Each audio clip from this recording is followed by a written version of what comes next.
put a cowboy hat on. Not a real cowboy, of course, but I've ridden a horse a little bit. Our farm in Kansas, the pasture was well over a half mile away, more like 3/4 of a mile before you got to it, and then it was about a half mile deep. You had to go back in there and find the cows to bring them in to milk them. Used to walk that. And Dad had one of the old working mares bred to a nice racing type stallion, and we had a 17-hand high pony. Horse. A horse, of course. Got a few stories about that won't go into right now. The Daily Sun, the Yuma Daily Sun, January the 1st, 2008, the opinion page, quite an editorial. Doesn't have the name of the editor, but I have a suspicion maybe it was our major editor.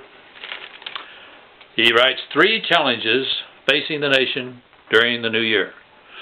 A number of presidential candidates promise they are change agents, but the reality is that none, except Republican Ron Paul, is serious about fundamental change. I'm going to read a lot of it, won't read every word.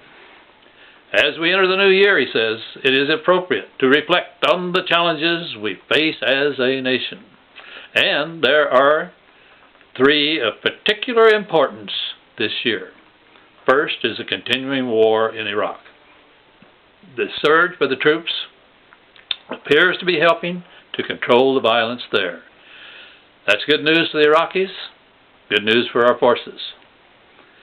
The Bush administration and the Defense Department have succeeded, at least on a limited basis. No, I shouldn't do that. The Bush administration and the Defense Department have succeeded where many thought they would fail. But the surge was planned as a temporary measure since our military does not have the strength, does not have the depth of strength to maintain it. The goal is to give the Iraqi factions time to sort out their differences and build a successful government and effective military. And according to our U.S. military leaders, the Iraqi forces are improving. That's good news. The Iraqi government, however, remains fractious, and that is perilous for our efforts there.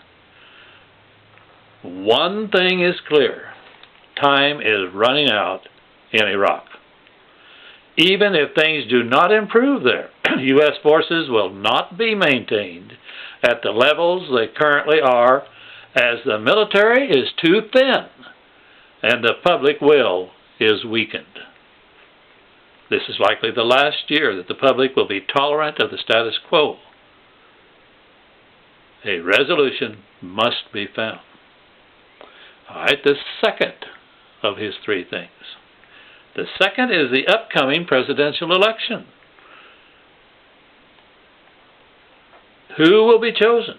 Unfortunately, with the exception of Republican Ron Paul, none of them support the concept of truly limited government as espoused by our nation's founders.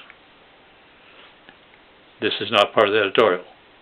When I first heard Ron Paul on one of those early Republican debates, I said, whoa, I like what this man's saying. Who is he? Oh, he's from Texas.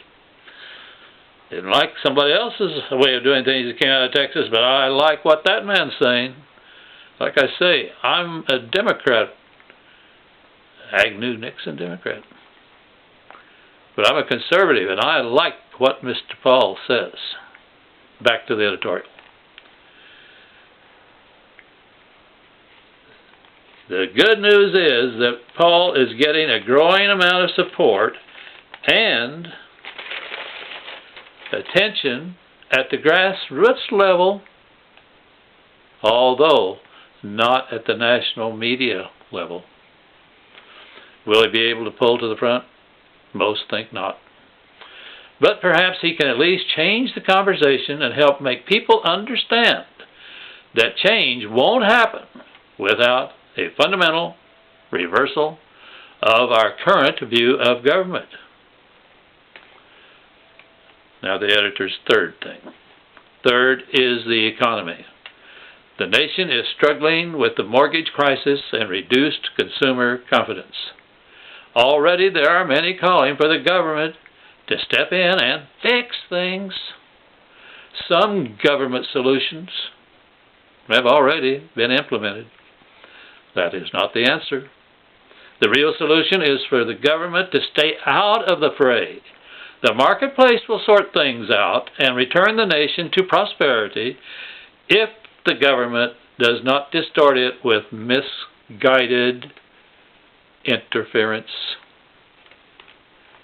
Free enterprise works. There is no need for government intervention.